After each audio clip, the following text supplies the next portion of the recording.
Bom dia, pessoal. Estamos aqui de novo com nossa aula de educação física, né? A gente vai dar início aí ao novo conteúdo. Espero que estejam todos bem, todos tranquilos em casa, tá? Então, lembrando mais uma vez que a gente está na apostila 1 ainda. Esse é o segundo tópico da apostila 1, tá? Conhecendo o universo da ginástica, ok? Então a gente começa a nossa aula aí com uma imagem, né?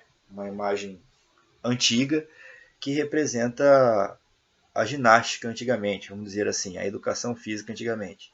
E eu gostaria que vocês olhassem para essa imagem e refletissem com alguns pontos. O primeiro ponto é o seguinte: trata-se de uma aula de ginástica realizada em uma escola brasileira na década de 1930. O que você pode afirmar sobre ela? Então, o que você pode afirmar sobre essa atividade física aí, né? Nesse contexto aí de ginástica? Outro ponto, essa aula se parece com a que você realiza em educação física? E aí, essa aula é igual a que a gente faz na nossa escola? É da mesma forma? O espaço? Os exercícios? O que vocês acham?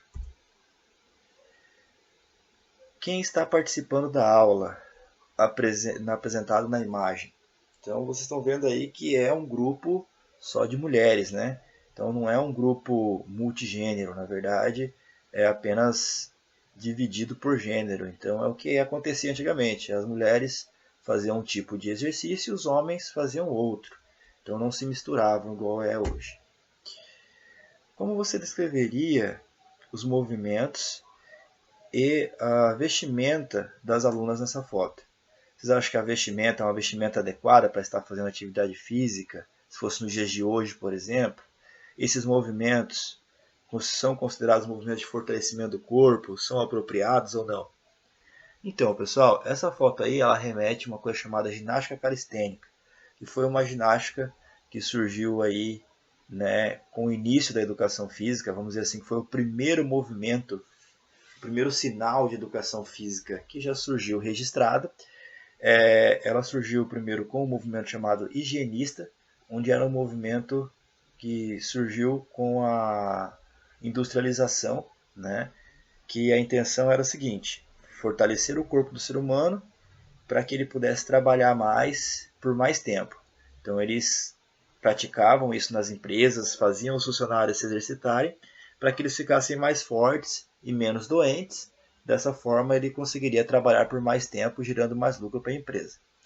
E depois desse movimento higienista surgiu o movimento militarista, que a intenção era outra, né? Em vez de ter os homens fortes para o trabalho, queria os homens fortes para a guerra, para defender a nação. Então também faziam-se os homens e as mulheres se exercitarem, mas com uma intenção de que eles fossem fortes para batalhar, para guerrear aí pelo seu país.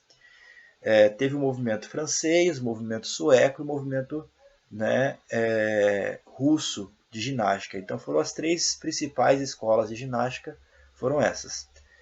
Até hoje, esse exercício calistênico, essa ginástica calistênica ainda é utilizada. Ela é utilizada no meio militar. Então, os quartéis, né, a polícia ainda usa de alguns elementos da ginástica calistênica aí para se fortalecer, certo? Que é a chamada educação física deles. Assim como o futebol e o atletismo, a ginástica passou por uma série de transformações ao longo da história. A humanidade desenvolveu formas de exercitar o corpo produzindo maneiras mais complexas de domínio corporal, a partir do movimento básico. Do ideal grego, corpo sã e mente sã, passando pelas habilidades de artistas circenses na Idade Média e pelos exercícios militares e métodos de ginástica no século XIX. Temos hoje diversas formas de exercícios corporais ligados à ginástica, como a ginástica de academia, a ginástica artística. Você provavelmente já ouviu falar de diversos tipos de ginástica. Eles podem se dividir em modalidades competitivas e não competitivas. Vamos entender um pouquinho mais sobre cada um dessas formas, dessa modalidade. Ginástica competitiva. A ginástica competitiva, como o próprio nome afirma, tem como principal característica a competição. Elas surgem uma série de regras internacionais e seus atletas passam por um treinamento intensivo, com o objetivo de aprimorar os movimentos básicos e mínimos de erros, né, em uma competição. Então aí nós temos as ginásticas onde existe muito treinamento, exige muito esforço para que ele possa se aprimorar aí em seus movimentos. Que são elas: a ginástica artística, ginástica rítmica, que é uma ginástica onde a atleta, né, ela segue aí um ritmo musical ou de coreografia para mostrar seu movimento. Ginástica artística, onde são usados alguns aparelhos, né, e elementos para que ele possa mostrar também, né, alguns movimentos aí de exercício corporal.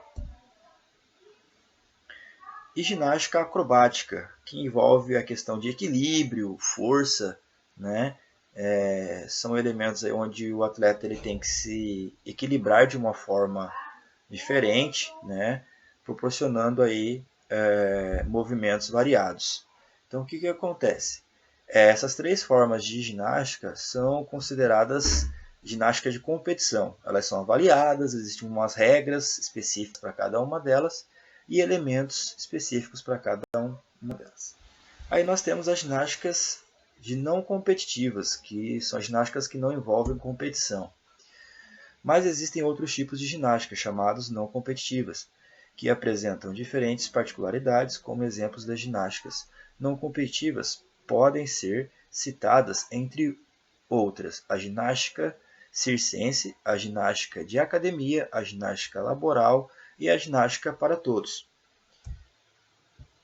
A ginástica, aí eu trouxe um exemplo para vocês do Pilates, né? A ginástica de Pilates, que é uma ginástica postural, vamos dizer assim, para corrigir a postura, ter um alongamento melhor aí do seu corpo. Em seguida nós temos a ginástica laboral. Essa é uma ginástica que ainda tem aquele critério lá da industrialização, né? Que a intenção é você fazer a ginástica no seu ambiente de trabalho, justamente para deixar aquela pessoa que está ali mais hábil ao trabalho. Então ela ainda tem aquele critério da industrialização, ou seja, fortalecer o ser humano para que ele possa produzir mais, tá? Só que hoje em dia de uma maneira mais agradável. E por último nós temos aí a ginástica de academia, né? Que é aquela ginástica aeróbica, onde a gente usa elementos aí como peso e algumas cargas para estar fazendo atividades, né, de fortalecimento do corpo. E existem muitas outras ginásticas, né? Existem danças, movimentos circenses, que podem hoje fortalecer o nosso corpo e ainda recebem o nome de elementos ginásticas, tá? Então lembrando que a ginástica foi o primeiro método de educação física registrado aí na história, tá bom?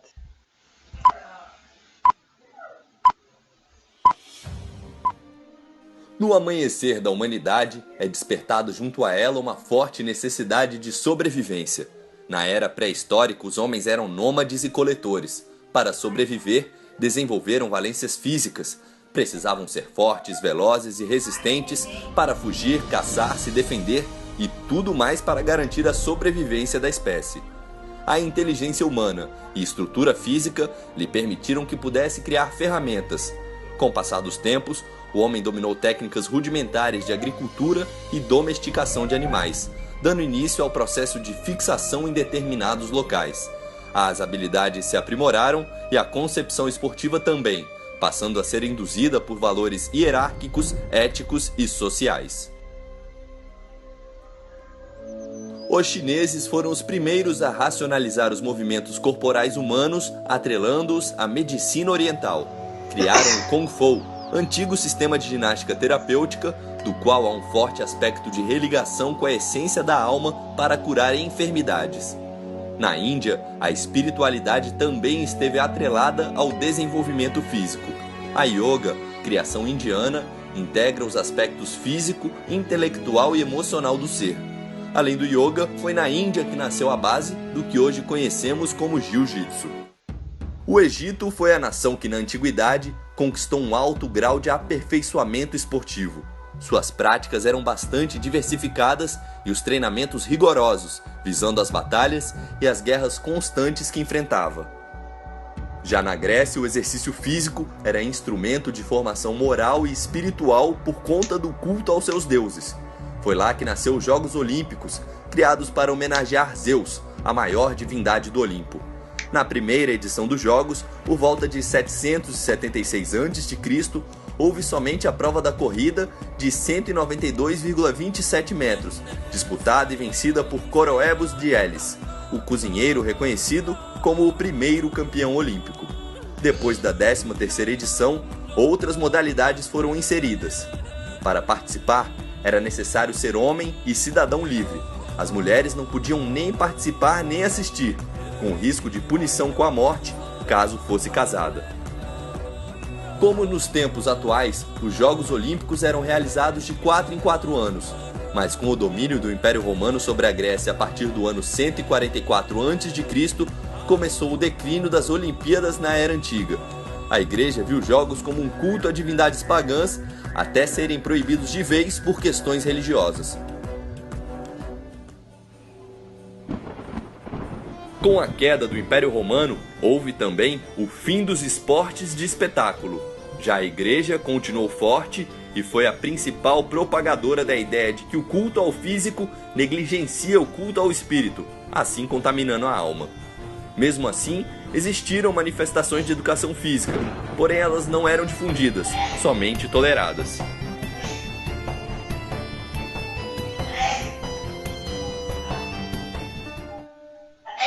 Foi na Renascença que a educação física voltou a ganhar força.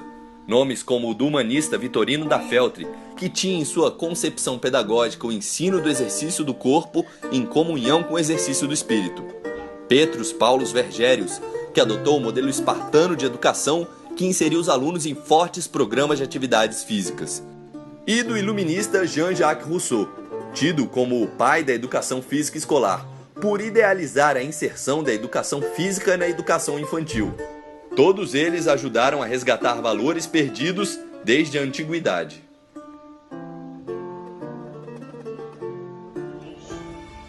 Esse período histórico da educação física foi marcado pelo surgimento das escolas europeias de educação física, cada qual com suas características e bases de influência.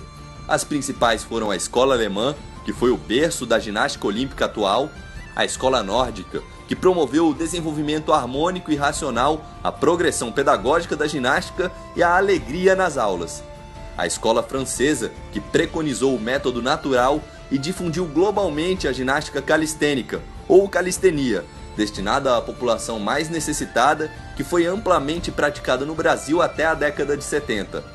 Isso sem falar na escola inglesa, baseadas nos jogos e esportes, que incorporou o esporte no âmbito escolar com uma conotação educativa. Os ingleses sistematizaram as regras ou criaram diversos esportes, como o futebol e o rugby.